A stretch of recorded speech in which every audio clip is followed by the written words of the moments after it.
What is a typical day or week like for you? A typical day is I get in around 8 or 8:15. Try to leave around, I'm supposed to stay till 5.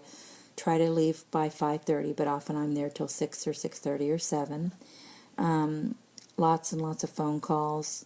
I have a lot of charting to do. I see patients.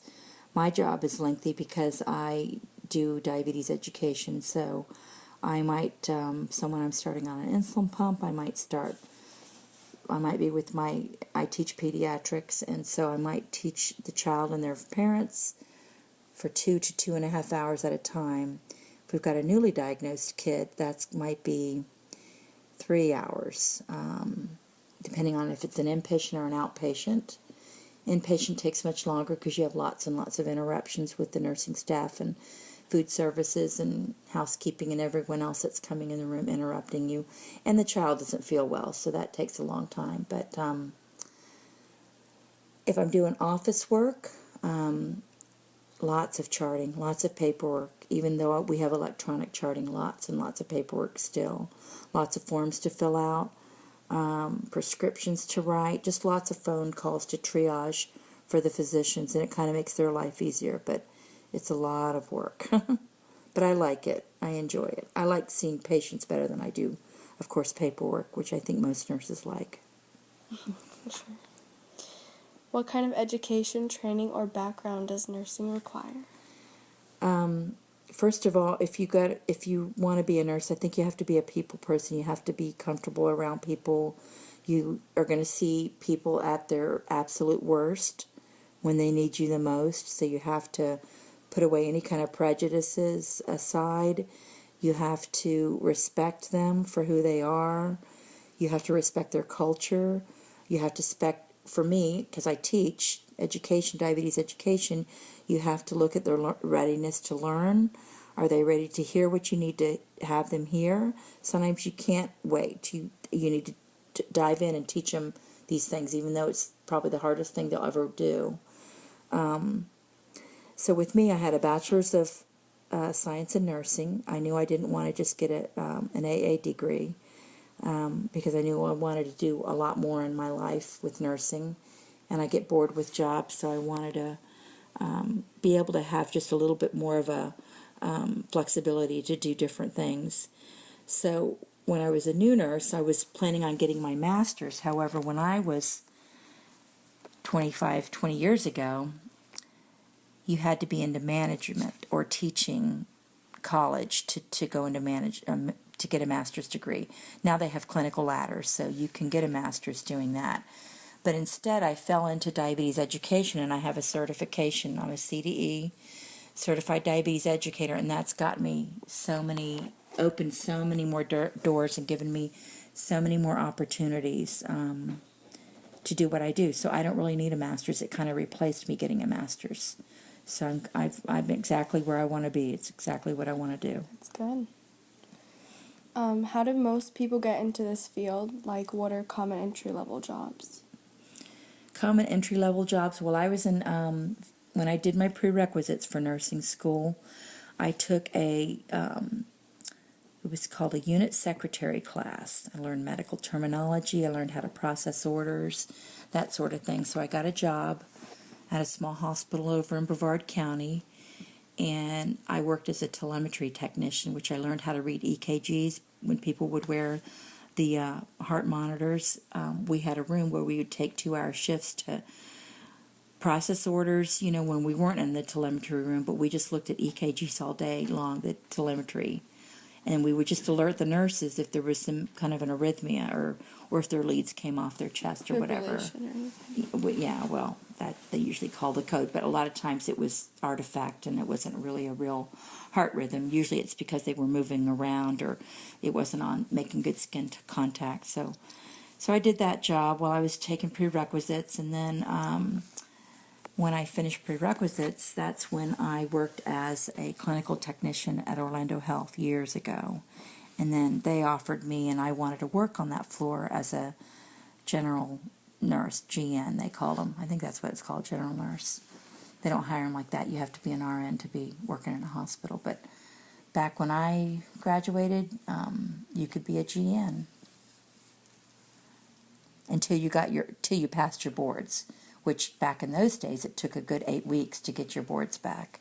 Now everything is online, so you get results pretty quickly. That's good to know. What do you like most about your work? Oh, well, my patients by far. I love my families and the kids that come in. The kids are the best, and their parents are pretty good too. Not all the kids, but I'd say 90% of the kids, they're awesome. That's what makes it fun. And what do you like least about it? The charting and the paperwork, I hate that. I put it off to the very last bit. I hate it. Okay, I don't blame you. What kind of problems do you deal with?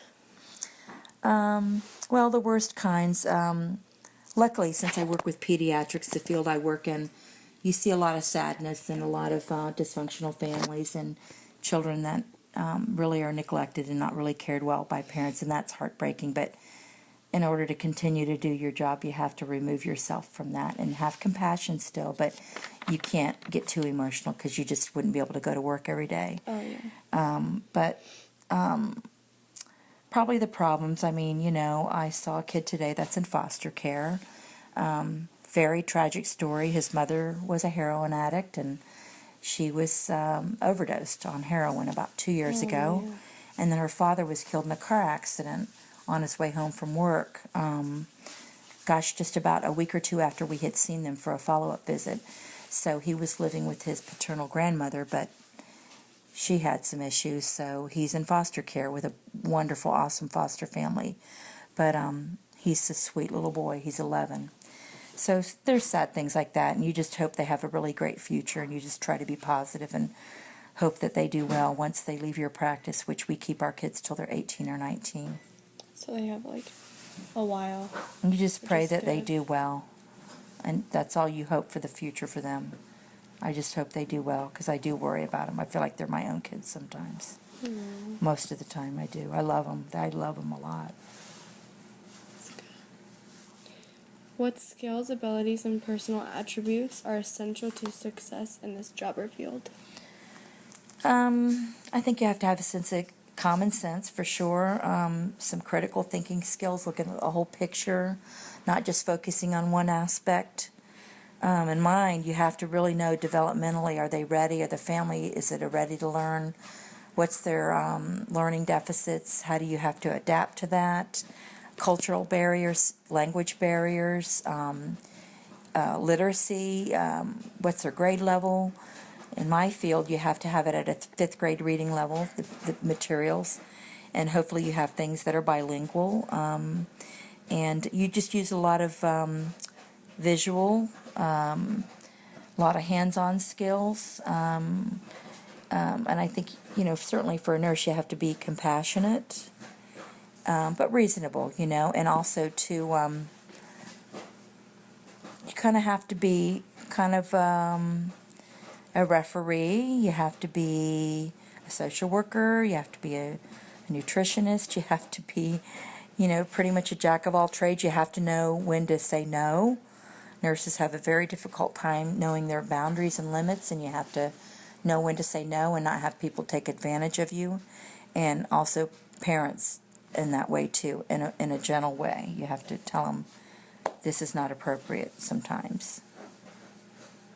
Good to know. What advice would you give someone who is considering this type of job?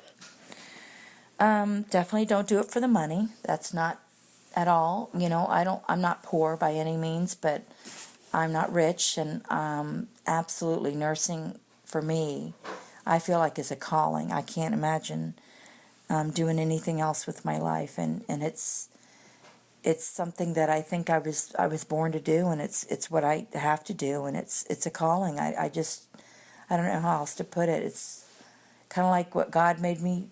That's the vision I was shown. This is why you were born. And I think sometimes you just have to have that compassion and a love for things, more so than what the bottom line is in your paycheck. That's not what it's all about. Not at all.